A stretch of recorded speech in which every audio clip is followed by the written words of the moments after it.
Good. Alrighty, so this is the 6th day after the surgery, which would be my 5th day in the recovery room. Everything is going swimmingly. Actually, it's the recovery ward starts to wear on you a little bit.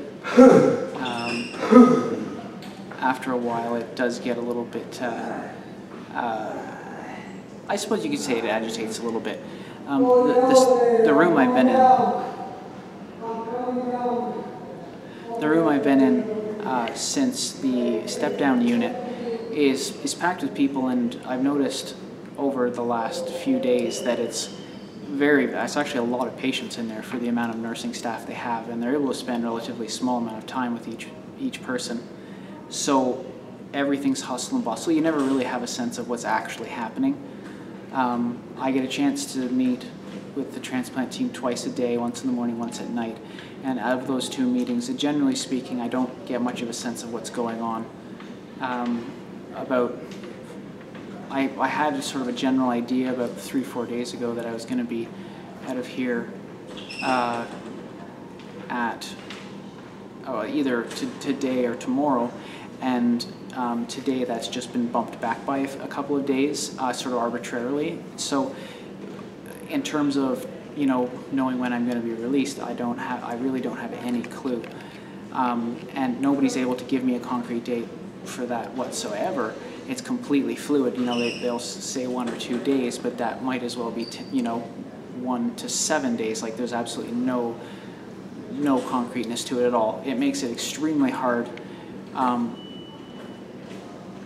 for logistically planning things, right? Like, my absolutely gorgeous girlfriend Amy Wallace has been down here with me through this whole thing, and we're going on 7 days now that she's been out of work down here, living off of her savings, thinking that I would have been out today or tomorrow, and now it's looking like they're going to try and hold me for another couple of days.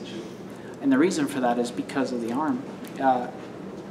I've been scheduled to get an MRI for the last 3 days, but every day it keeps getting bumped back for one reason or another. So it's been drawing out the process a little more than I originally thought it was going to be. Today it was suggested that they might ask me to actually leave the hospital and stay at a hotel locally to further the testing, which for me isn't an option. Even at the compassionate rate that they will let you get at the hotels here, they're so outrageously priced, it's not feasible whatsoever to stay for more than one night. I mean, the regular rate on a room, is between $300 and $600 a night. The compassionate fee, you might be paying $129, but if they're saying your MRI might be in the next 2 days, can you please stay down those extra 2 days? Like, that's $300, which is just not there. So that part is very challenging, and it's quite frustrating at this point, just not being able to know what's actually going on. Like, they come in, they'll do their assessment, mostly of my arm. They're more concerned with my arm than anything else. And after that assessment's done, they write in their books, they go away, and I don't hear from them for 12 hours until they come back at night, where the same thing is repeated. They'll throw out a vague number, and then once again, you're sort of left back in the dark. So in terms of communication, it's been extremely difficult and rather frustrating trying to get some sort of an answer one way or the other. But I mean, I think that's partly the nature of the game. I knew I was going to be here from 5 to 7 days. It's now looking like that could be, between 6 and 8 days, it's been suggested now. So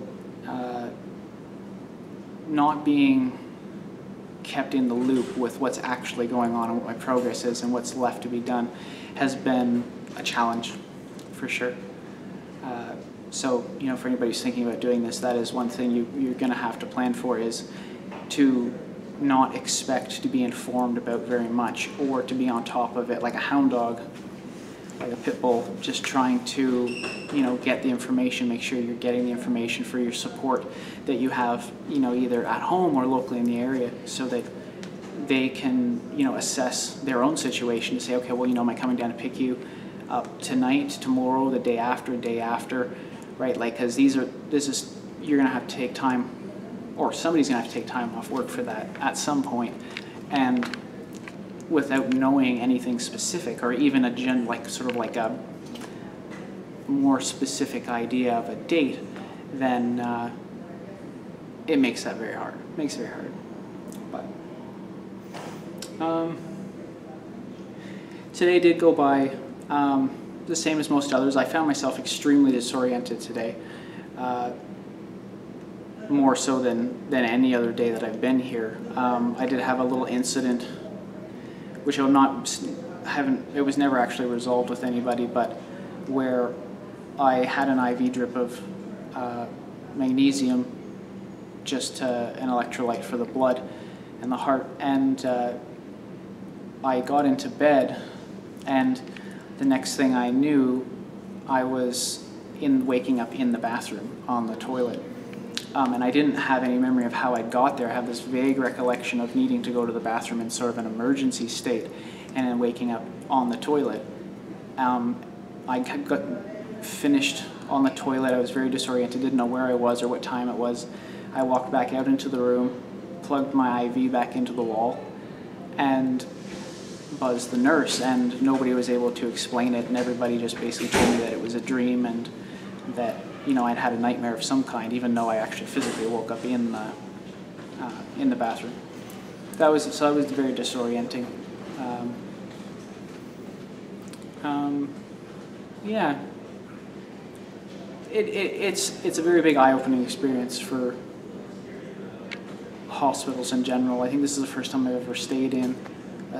I've ever had something serious that's required me to stay this long in a hospital. So seeing how hospitals are run, you might almost say that it's breaking down a few barriers of illusion that I had regarding our healthcare system and the care that people do receive. It is we are fortunate to have free healthcare, but in many respects, I'm watching it being stretched so thin that, you know, tempers are frayed between nurses and patients on a, you know, hourly basis, and it has been a big eye-opener for me in that respect.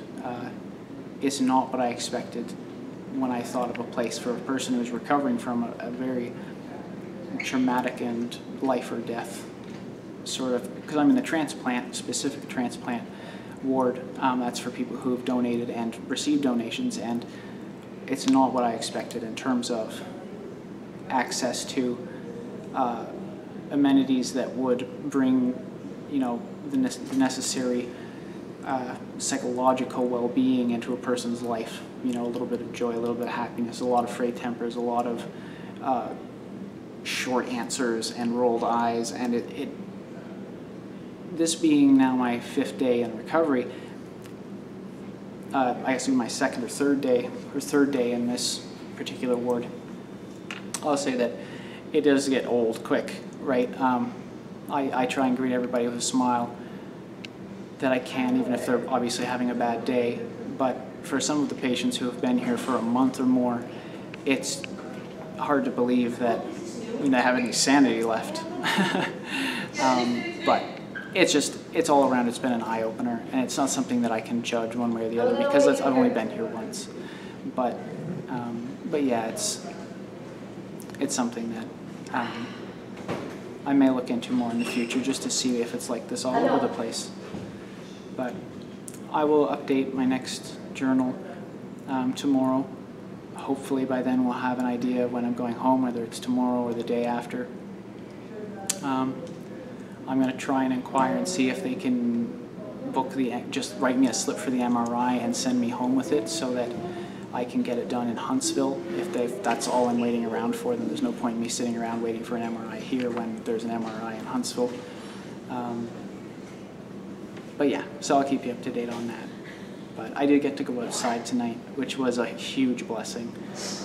Amy was able to get me a wheelchair and wheel me out into the fresh Toronto air, which was glorious. So that kind of tells you the room's like. But no, the experience is continuing, and I'll keep everybody up to date as much as I can regarding it. So thank you very much for watching.